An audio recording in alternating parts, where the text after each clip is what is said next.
Je souris maladroitement. Mais écoutez, ce sont des bonnes questions. Questions très difficiles. Là encore. Qui va d'ailleurs offrir des réponses à diverses facettes. Vraiment difficile cette question, je trouve. Il s'agirait de demander aux pratiquants, pratiquantes ce qu'ils en font dans leur vie moderne. On pourrait passer comme ça, on pourrait répondre par une question. Quel apport ont les budo, si on prend l'iaido par exemple, le kenjutsu, dans la vie courante, donc moderne, des pratiquantes et des pratiquants, aussi des enseignants. Alors, pour donner vraiment une réponse dont je serais probablement pas très heureux, mais nous sommes liés à une tradition. Je crois que c'est vain de voir le contraire.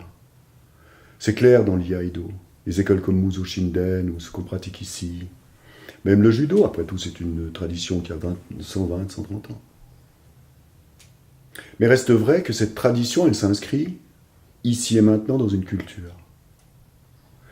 Pour moi, justement, et ça peut être une méthode philosophique qui n'est pas de moi d'ailleurs. Vous avez d'un côté ceci et de l'autre côté cela. Je me demande toujours ce qu'il y a entre les deux. Ou comme je disais tout à l'heure, il y a une notion et une autre, elles semblent en opposition, il faut se demander ce qu'il y a en dessous et ce qui tient ces deux notions. La recherche dans le dojo est une recherche qui passe par le corps. Et ça, c'est vraiment la base. Le corps, c'est le levier qui va faire qu'on s'élève. S'il n'y a pas de corps, il n'y a pas de soubassement, pas de soutien. Terre au feu, vent vide.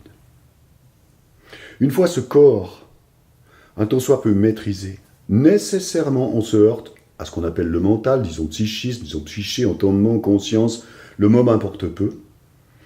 L'intériorité, extériorité, on pourrait dire comme ça. Maintenant, pour aller plus vite, si on acquiert quelque chose grâce au dojo, ce quelque chose acquis, de toute manière, on le transporte en dehors. Donc on a un dojo dont les règles, la base, peuvent être traditionnelles. Elles offrent ces bases, la condition de possibilité, les conditions de possibilité, à un accroissement d'être. Et disions-nous de mieux être. Ça, on le prend avec nous. Ensuite, il y a la vie des villes, de la société, des exigences, du travail, des relations humaines. Mais je suis toujours le même. Ce que j'ai acquis au dojo, je le transporte dans ce monde qui est moderne. Ainsi, on retrouve la notion de bonheur, ou de mieux être, mieux vivre. Tout ce qui se passe au dojo sera ensuite, par transfert, utilisé, vécu, assimilé dans la vie quotidienne. Si on arrive à faire ça, c'est tout à fait extraordinaire, n'est-ce pas? Et là, il peut y avoir, à mon sens, un joint entre cette, parfois, dichotomie, tradition-modernité, qui est un problème, mais en second lieu seulement. Il faut se demander à la base ce qui va faire une oscillation entre les deux. Donc on peut être en l'occurrence pratiquant émérite de quelque art martial que ce soit, et dans la vie, par transport de ce qu'on a appris, on se sentira mieux dans toutes nos occupations quotidiennes. Voilà, je pense que c'est une possible réponse, même si elle est totalement insuffisante. Mais c'est peut-être ces traces-là qu'il faut dessiner.